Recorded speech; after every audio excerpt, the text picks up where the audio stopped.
ನಮಸ್ಕಾರ ಸ್ನೇಹಿತರೆ, welcome to my channel. Star ಹೀರೋಗಳು ತಮ್ಮ ಸಿನಿಮಾದ ಬಗ್ಗೆ ಅಪ್ಡೇಟ್ ಕೊಡ್ಲಿ ಅಂತ ಅಭಿಮಾನಿಗಳು ಕಾಯ್ತಾ ಇರ್ತಾರೆ. ಒಂದು ಚಿಕ್ಕ ಅಪ್ಡೇಟ್ ಕೊಟ್ಟರು ಕೂಡ ಅಭಿಮಾನಿಗಳು ತುಂಬಾ ಸಂತೋಷದಿಂದ ಅದನ್ನ ಶೇರ್ ಮಾಡ್ಕೊಳ್ತಾರೆ. ಆದರೆ ಪುನೀತ್ ರಾಜ್ಕುಮಾರ್ ಅವರು ಇಂದು ದೈಹಿಕವಾಗಿ ನಮ್ಮೊಂದಿಗೆ ಇಲ್ಲ. ಪುನೀತ್ ರಾಜ್ಕುಮಾರ್ ಅವರ ಸಿನಿಮಾಗಳ ಅಪ್ಡೇಟ್ಸ್ ಇಲ್ಲ, ಅವರ ಸಿನಿಮಾಗಳನ್ನ ತೆರೆ ಮೇಲೆ ನೋಡೋದಕ್ಕೆ ಆಗಲ್ಲ ಅಂತ ಅಭಿಮಾನಿಗಳು ತುಂಬಾ ಬೇಸರವನ್ನ ವ್ಯಕ್ತಪಡಿಸಿದ್ರು. ಅಭಿಮಾನಿಗಳು ಬೇಸರ ಮಾಡ್ಕೋಬಾರ್ದು, ಅಭಿಮಾನಿಗಳು ನೊಂದ್ಕೋಬಾರ್ದು ಅಂತ ಅಶ್ವಿನಿ ಪುನೀತ್ ರಾಜ್ಕುಮಾರ್ ಅವರು ಪ್ರತಿ ವರ್ಷ ಪುನೀತ್ ರಾಜ್ಕುಮಾರ್ ಅವರ ಒಂದೊಂದು ಸಿನಿಮಾವನ್ನ ಬಿಡುಗಡೆ ಮಾಡ್ತಾ ಇದ್ದಾರೆ. ಅದೇ ರೀತಿ 2024ರಲ್ಲಿ ಜಾಕಿ ಸಿನಿಮಾವನ್ನ ರಿಲೀಸ್ ಮಾಡಿದ್ರು.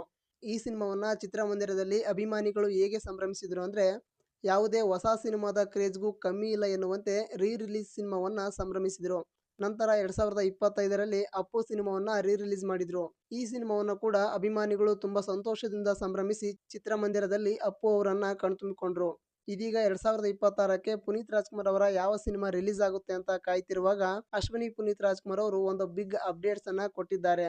ಅದೇನಂದ್ರೆ, ಈ ವರ್ಷದ ಪುನೀತ್ ರಾಜ್ಕುಮಾರ್ ಅವರ ಹುಟ್ಟುಹಬ್ಬದ ಪ್ರಯುಕ್ತ ಯಾವ ಸಿನಿಮಾ ರಿಲೀಸ್ ಆಗುತ್ತೆ ಅಂತ ಅನೌನ್ಸ್ಮೆಂಟ್ ಮಾಡಿದ್ದಾರೆ.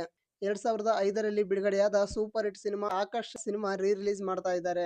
ಈ ಹಿಂದೆ ಅಭಿಮಾನಿಗಳು ಈ ವರ್ಷ ರಾಜ್ ಸಿನಿಮಾ ರಿಲೀಸ್ ಆಗುತ್ತೆ ಅಂದ್ಕೊಂಡಿದ್ರು. ಆದರೆ ಆಕಾಶ್ ಸಿನಿಮಾ ರಿಲೀಸ್ ಆಗ್ತಾ ಇದೆ. ಕನ್ನಡ ಚಿತ್ರರಂಗದ ಸಾಕಷ್ಟು ಸಂದೇಶವುಳ್ಳ ಸಿನಿಮಾಗಳಲ್ಲಿ ಈ ಸಿನಿಮಾವು ಕೂಡ ಮುಂಚೂಣಿಯಲ್ಲಿ ಬರುತ್ತೆ. ಈ ಸಿನಿಮಾ ಇದೇ ಮಾರ್ಚ್ 13ನೇ ತಾರೀಕಿಗೆ ರಿಲೀಸ್ ಆಗ್ತಾ ಇದೆ. ಅಭಿಮಾನಿಗಳು ನಿಮ್ಮ ಊರಿನಲ್ಲಿ ಆಕಾಶ್ ಸಿನಿಮಾವನ್ನ ಸಂಭ್ರಮಿಸುವುದಕ್ಕೆ ರೆಡಿ ಮಾಡ್ಕೊಳ್ಳಿ.